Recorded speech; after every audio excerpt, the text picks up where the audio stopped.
الحمد لله وكفى وسلام على عباده الذين اصطفى أما بعد قال الله تعالى في كلامه المجيد وفرقانه الحميد أعوذ بالله من الشيطان الرجيم بسم الله الرحمن الرحيم فإذا قضيت الصلاة فانتشروا في الأرض وابتغوا من فضل الله واذكروا الله كثيرا لعلكم تفلحون صدق الله العظيم صلى الله عليه وسلم التاجر الصدوق الأمين مع النبيين والصديقين والشهداء والصالحين أو كما قال عليه الصلاة والسلام ব্যবসা বাণিজ্য সাহাবায়ে কেরামের সুন্নাত নবীজি নবুয়তের আগেও তিনি ব্যবসা করতেন।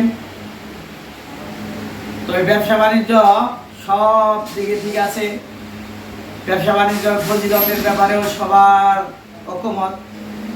রাসূলুল্লাহ সাল্লাল্লাহু আলাইহি ওয়াসাল্লাম বলেছেন যে সততার সাথে সত্যবাদী এবং আমানতদারের সাথে যে আমিন আমানতদারের সাথে ব্যবসা করে সে নবী রাসূল সিদ্দিক শহীদের সাথে জান্নাতে থাকবে। সুবহানাল্লাহ। কিন্তু বিপত্তি ঘটে যখন কোনো আলেম ব্যবসা করতে যায়। কোনো আলেম যদি ব্যবসায় নামে তাহলে তার ওস্তাদরা বলতে থাকে তো ওর এলেম আল্লাহ কবুল করেন। যদি কোনো ব্যবসা বাণিজ্য করে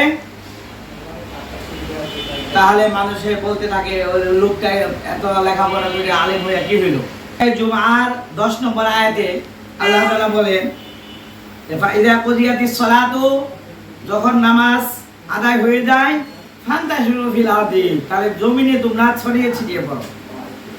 ওয়াবতাগু মিন ফাদলিল্লাহ, এবং আল্লাহ তাআলার ফজল ধন সম্পদ টাকা পয়সা রুজি হাদিসে এই ফাদলুন শব্দ হলো রিজিক, ধন সম্পদ মালের অর্থে ব্যবহৃত হয়।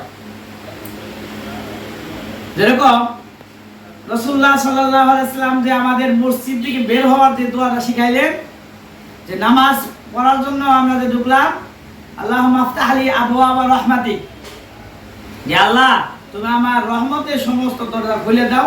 এই বলে মসজিদে প্রবেশ করলাম, নামাজ পড়লাম, জিকির আজকার তাসবিহ তাহলিল শেষ হলো। ফাইদা কুদিয়াতিস সালাহ, যখন তোমাদের নামাজ শেষ হয়ে যায় ফান্তাশিরু ফিল আরদি, ওই সময় তোমরা তোমার জমিনে ছিটিয়ে দাও। এটাই মসজিদে থেকে বের হওয়ার জন্য রাসূলুল্লাহ সাল্লাল্লাহু আলাইহি ওয়াসাল্লাম বললেন যে আল্লাহুম্মা ইন্নী আসআলুকা মিন ফাদলি, হে আমার রব তোমার হুকুম তো আমি এখন পালন করলাম, তোমার আদেশ ছিল নামাজ পালন করেছি, এখন আমাকে আল্লাহুম্মা ইন্নী আসআলুকা মিন ফাদলি, এখন তোমার ফজল ধন সম্পদ টাকা পয়সা রিজিক এই ব্যবস্থা করে দাও। সুবহানাল্লাহ। ব্যবসায় এমন ভাবে লাগা যাবে না যে ব্যবসা বাণিজ্য করার কারণে আমার নামাজের খবর নাই, আমার রমজানের মাসের রমজানের রোজার খবর নাই, আমার উপরে যাকাত ফরজ হয়েছে যাকাতের খবর নাই, আমার উপরে হজ ফরজ হয়েছে কিন্তু ব্যবসা বাণিজ্য এত ব্যস্ত আমি হজ করতে যাইতে পারতেছি না। এরকম যদি হয় তাহলে অবশ্যই সেটা অর্থশূন্য। সেটা আলেম না, শুধু সে গায়রে আলেম হোক, সাধারণ মুসলমানের জন্য এটা নিন্দনীয়। ওয়াবতাগু মিন ফাদলিল্লাহ, আল্লাহর ফজল করো, রিজিক তালাশের জন্য তোমরা চাকরি বাকরি বা বিভিন্ন ব্যবসা প্রতিষ্ঠানে যখন যাবা ওয়াজকুরুল্লাহ কাসীরা, তোমরা আল্লাহর জিকির চালু রাখো। তুমি ব্যবসা করতেছো তো আল্লাহর ধ্যানে রইছো, তুমি যে কোনো ব্যবসায় পেশায় নিয়োজিত থাকো না কেন আল্লাহকে ভুলে যাও নাই। নামাজে আযান দিছে তো আযানের সাথে সাথে তুমি মসজিদে চলে গেলে নামাজের জন্য। ওয়াজকুরুল্লাহ কাসীরা লাআল্লাকুম তুফলিহুন, তাহলেই তোমরা সফল হইতে পারবা। আল্লাহু আকবার। এই সফলতার মাপকাঠি আল্লাহ তাআলা আমাদেরকে শিখিয়ে দিয়েছে। কিন্তু সমাজে একটা শ্রেণী আছে যে মানুষ বলতে থাকে যে আলেম মানুষ হয়ে কে ব্যবসা করে। আরে ভাই, আলেমদের থেকে তো ব্যবসা মানে শিখে আমাদের আম পাবলিক মানুষ অন্য মুসলমানরা ব্যবসা শিখবে। আজকে আলেমরা আমাদের এই ব্যবসার মধ্যে নাই, দেখো যত ধরনের ছলনা, যত ধরনের প্রতারণা এখানে ঢুকে গেছে। রাসূল সাল্লাল্লাহু আলাইহি ওয়াসাল্লামের বিখ্যাত হাদিস মান গাশশানা ফালাইসা মিন্না, যে প্রতারণা করলো ব্যবসা বাণিজ্যে দুর্নীতি করলো সে আমার উম্মতে মুহাম্মাদী নয়। নাউযুবিল্লাহি মিন যালিক। আমাদের সেই সাহাবায়ে কেরাম নবী সাল্লাল্লাহু আলাইহি ওয়াসাল্লাম নবুয়তের আগে অবশ্যই ব্যবসা করেছেন, আর তারপরে সাহাবায়ে কেরামের সুন্নাত ছিল এই ব্যবসা বাণিজ্য। তারপরে তাবেঈন আইম্মা মুজতাহিদিন ফুকাহা সালাহ আউলিয়া গাউস কুতুব যারা আছে সবাই কেউ না কেউ অনেক আলেম ওলামা ব্যবসা বাণিজ্যে জড়িত ছিল।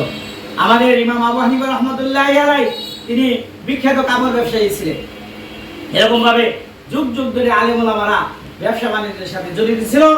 এই জন্য আমরা যারা বড় আছি তারা কখনোই কোনো উদ্যোক্তা আলেমকে ছোট চোখে না দেখি, তাকে হিম্মত দিই, হিম্মত আফজাই করি, তাকে উৎসাহ দিব। কখনোই আমি আরেকজনের হতাশার কারণ হব না। কারণ আমাদের মসজিদ মাদ্রাসা আলহামদুলিল্লাহ আগে যে খেদমতের পরিধি ছিল অল্প, আলেম ওলামাও বের হইতো অল্প।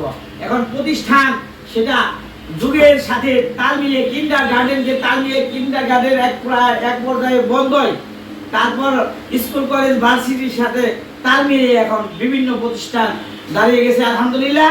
এবং কর্মসংস্থান এই জন্য যতই হোক তারপরে অপুতল।